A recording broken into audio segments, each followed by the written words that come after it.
Hi everyone. In this video we'll be exploring key elements that make up our macOS desktop. Let's start with the menu bar, which is made up of few different components.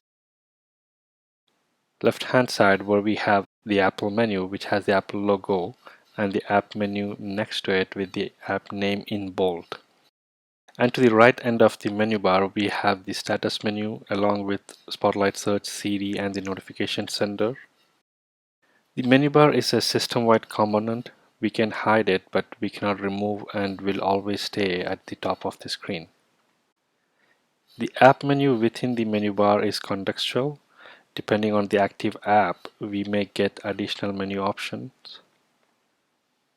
If we take a closer look at menus, we can click and move the pointer across to get the menu drop-down we need, or use the control function F2 shortcut, which will set the focus on Apple menu, then navigate using the arrow keys. If in case you have your keyboard or touch bar configured as standard function keys, you can press Ctrl F2 without the function key. Let's open the Apple menu as an example. You will notice that menu commands are grouped and separated.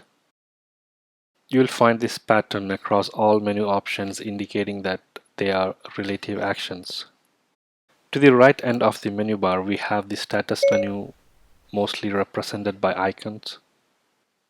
In addition to system icons, you may also have third-party app icons.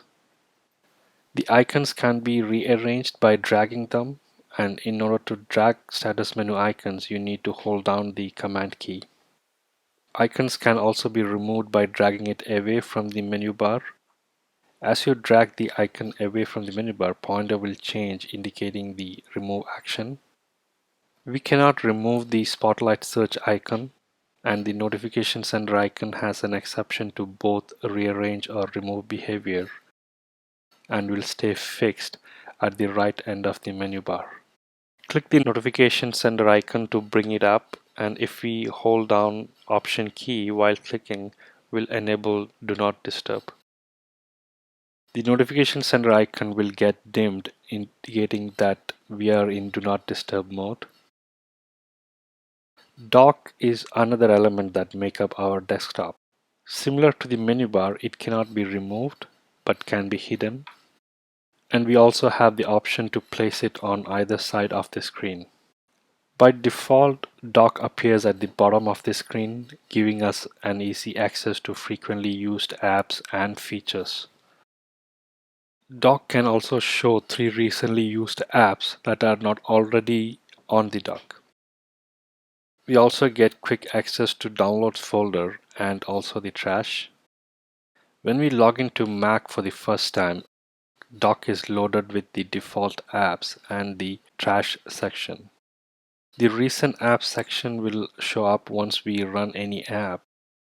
We cannot rearrange or remove the Finder and the trash. All other icons can be rearranged by dragging them within the dock and can be removed by dragging them away from dock. We could also remove the app from the dock by control-clicking the app icon and then selecting Remove from Dock in the options within the shortcut menu. If the app is running, the option would say Keep in Dock, and if we click that icon, will get removed once we quit the app. Running apps are indicated with a dot below the app icon. We can easily add any app to the dock by dragging them from the Launchpad. We can access the Launchpad by clicking its icon from the dock. Launchpad is a central location to see and open any app that has been installed into the Applications folder. When you download app via App Store, apps are automatically installed into the Applications folder. If in case you download any app outside App Store, then you may need to move the app manually into the Application folder. We can drag the icons to rearrange or drag them over to another app icon to create a folder within the Launchpad. Drag an app icon all the way onto the dock to add it. And when you finish, hit the Escape key to close the Launchpad. We could also add apps on dock by dragging them from the Recent Apps section to the Apps section in left. Like Launchpad, we can open any app by clicking on its icon.